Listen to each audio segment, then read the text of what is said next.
أعوذ بالله من الشيطان الرجيم. بسم الله الرحمن الرحيم. قال المصنف رحمه الله تعالى ونفعنا به وبعلومه في الدارين آمين يا رب العالمين. الحديث الحادي والعشرون. Hadis kang nomor 21. An Abi Amrin, saking sahabat Abi Amr, wakila lan dikatakan Abi Amrah. Jadi ada nama sahabat yang kunyahnya atau sebutannya adalah Abi Amrin, sementara ada orang mengenalnya dengan sebutan Abi Amrah. Siapakah Abi Amrah itu? Sufyan bin Abdillah, rupanya sahabat Sufyan bin Abdillah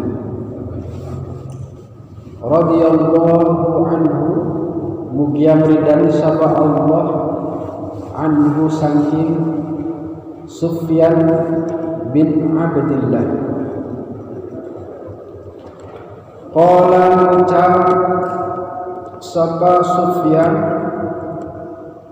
qultu ngomong isun atau ucap isun, ya Rasulullah, duhai Kanjeng Rasul sallallahu alaihi wasallam, qul li fil Islam qawlan la as'alu anhu ahadan ghairak.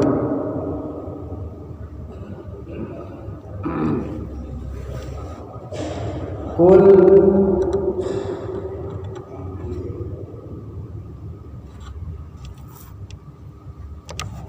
kula aturi panjenengan Rasul ngucap li maring ingsun fil Islami ing dalam perkara Islam qaulan ing pitutur la as'alu kang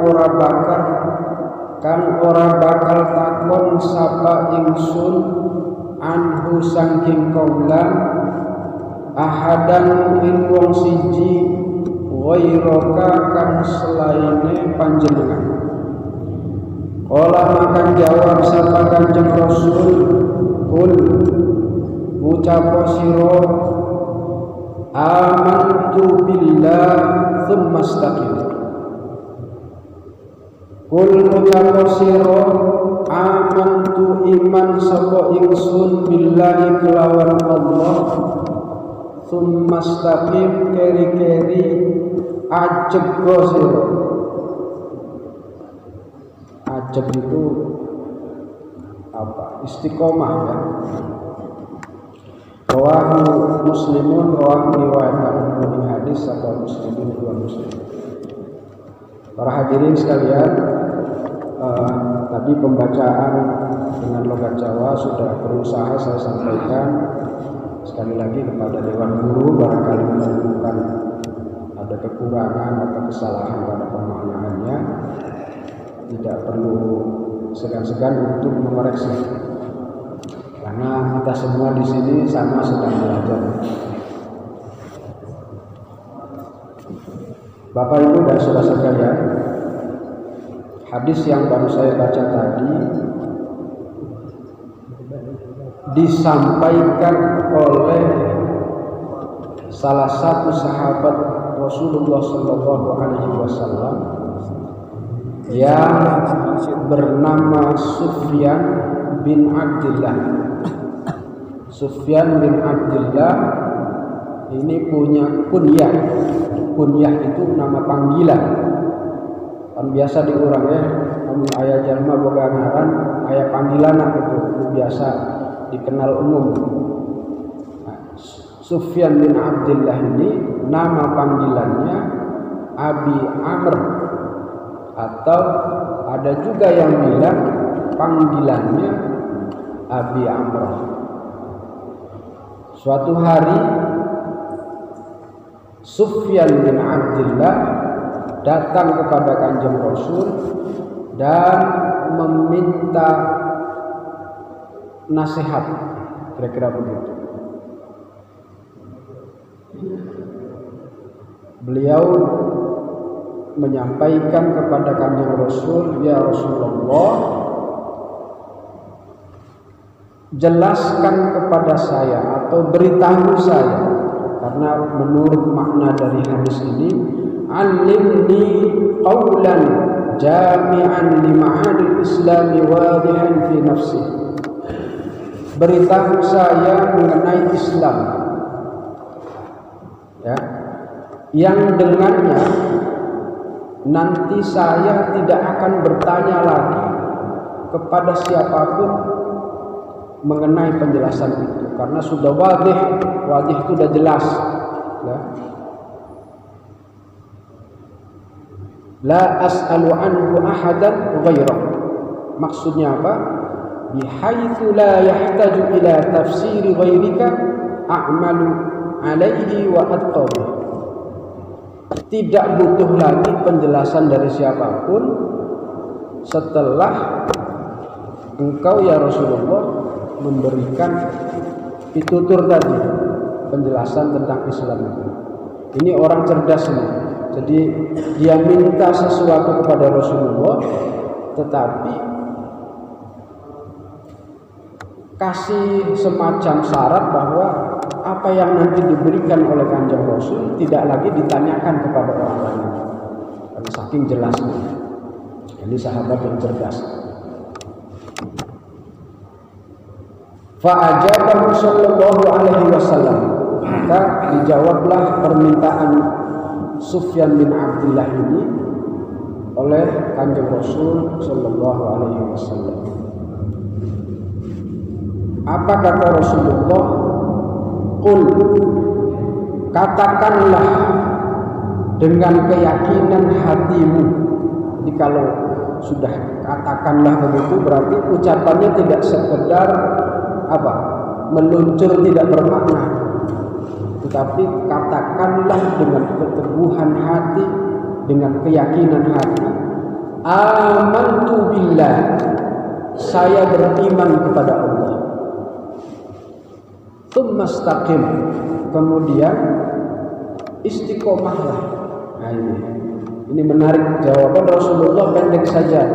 Ketika dimintai penjelasan mengenai Islam apa, beliau hanya menjawab berimanlah kepada Allah, kemudian istiqomahlah. Buat sahabat Rasulullah yang orang Arab, kata-kata ini sudah sangat jelas karena sama-sama orang Arab menggunakan bahasa Arab. Tetapi bagi kita yang orang awam, tahu bahasa Arab juga sedikit-sedikit, tentu kita butuh penjelasan dari para ulama.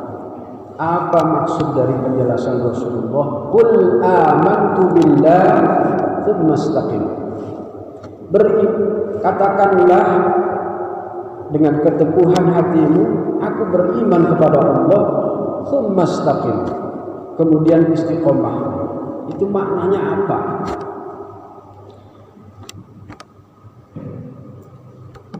Nah, di sini dijelaskan fa innahu jama'a li hadha as-sa'il fi hataini al-kalimataini ma'anil Islam wal iman biha. Artinya kalimat pendek yang terdiri dari dua penggalan itu adalah mengandung keseluruhan dari makna Islam dan iman. Orang menyatakan saya beriman itu tidak cukup hanya dengan lisannya, maka diperlukan pembuktian dengan amal. Jadi kita yang merasa berislam diminta untuk tetap teguh menjalankan perintah-perintah Allah, ayyastaqima ala a'malit ta'at, perintah Allah, sholat dijalankan, berkata jujur dijalankan, jangan korupsi dijalankan, baik ke tetangga dijalankan, itu perintah semua. Dan dilarang menyakiti tetangga dijalankan, begitu.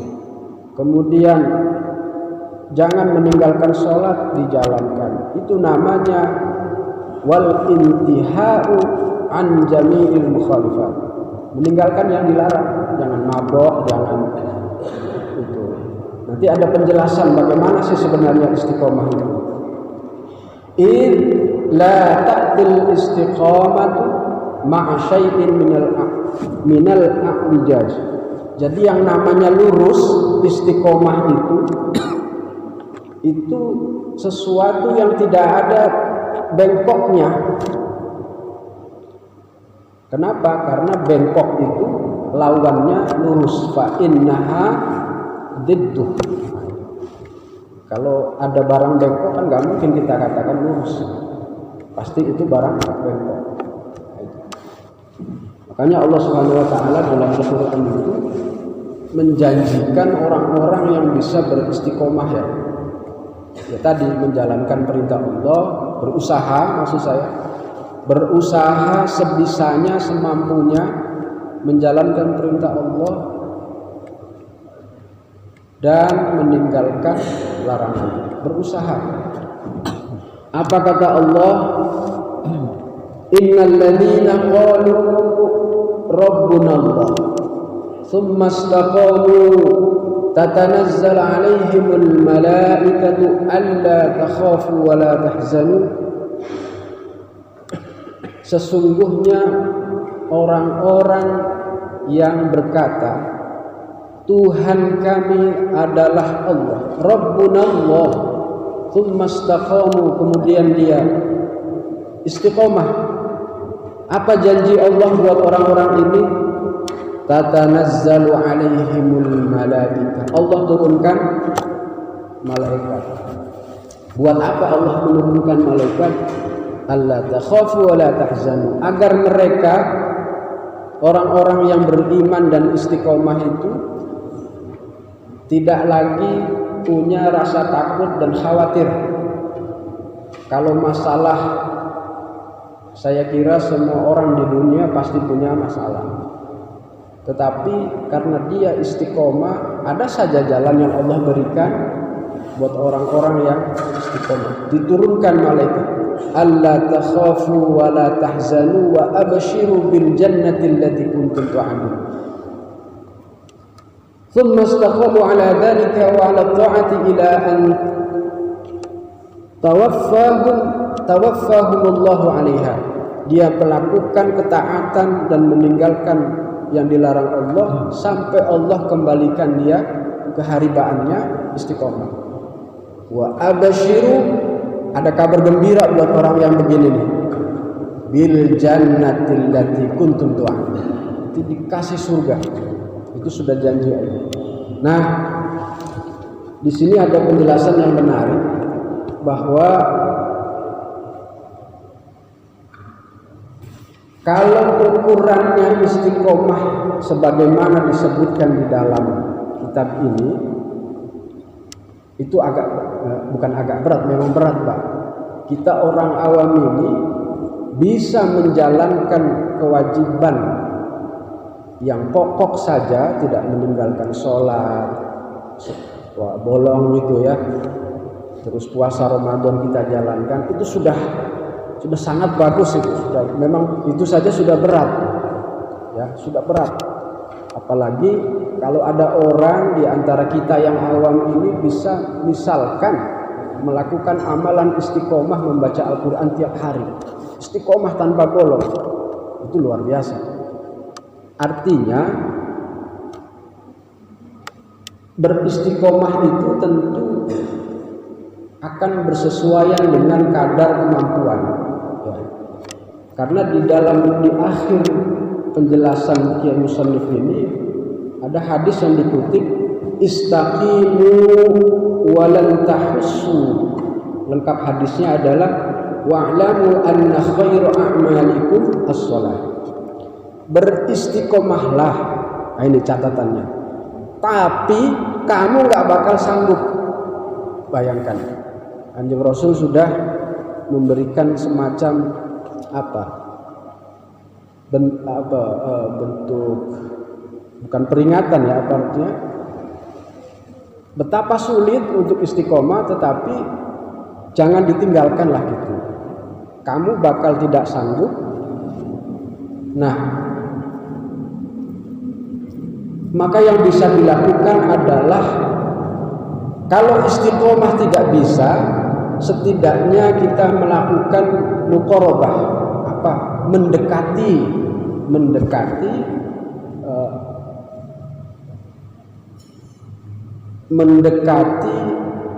istiqomah. Nah, itu contohlah kita sedang membidik atau memanah sesuatu yang menjadi sasaran, akan sangat sulit kalau bidikannya itu bisa tepat di lubang yang kita tuju. Tetapi kalau bisa mendekatinya saja, itu sudah bagus. Nah, seperti itu penjelasan dengannya. Jadi kalau memang tidak bisa tepat sama sekali, istiqomah ketat, dan kata Rasul nggak mungkin bisa begitu, berat, semua amaliyah berat kita lakukan harus istiqomah. Minimal kita berusaha untuk mendekatinya. Nah, itu muqarabah, mendekati sasaran. Ya tadi seperti orang yang membidik pakai panah atau menembak itu. Nah, nanti yang menolong kita adalah amalan-amalan yang kita lakukan. Tetapi amalan juga jangan dijadikan satu-satunya tempat kita bergantung untuk mendapatkan surga, atau kita memastikan diri saya ini sudah rajin sholat, sudah haji, sudah ngaji, pasti masuk surga. Itu bisa. Yang menentukan kita selamat nanti di akhirat hanya rahmat Allah Subhanahu wa taala. Jadi yang mau saya katakan adalah yang bisa kita lakukan sebagai hamba yang lemah di dunia ini adalah berusaha semampu kita melakukan ibadah muqarabah. Nah, ini mendekatkan diri kepada Allah tanpa memastikan bahwa kita ini pasti masuk surga. Nggak boleh, karena amal itu tidak menjamin kita bisa selamat. Nah, saya kira itu penjelasan singkat mengenai istiqomah. Semoga Allah Subhanahu wa taala memberikan kekuatan kepada kita menjadi orang-orang yang selalu menjaga iman, kemudian lurus dalam beramal, menjalankan perintah Allah, menjauhi larangan Allah, dan kita termasuk orang-orang yang setidaknya muqarabah. Walaupun tidak masuk istiqomah karena susah ya, muqarabah. Nanti Allah selamatkan kita dengan rahmat-Nya. Wallahul muwaffiq ila aqwamit thoriq. Wassalamualaikum warahmatullahi wabarakatuh.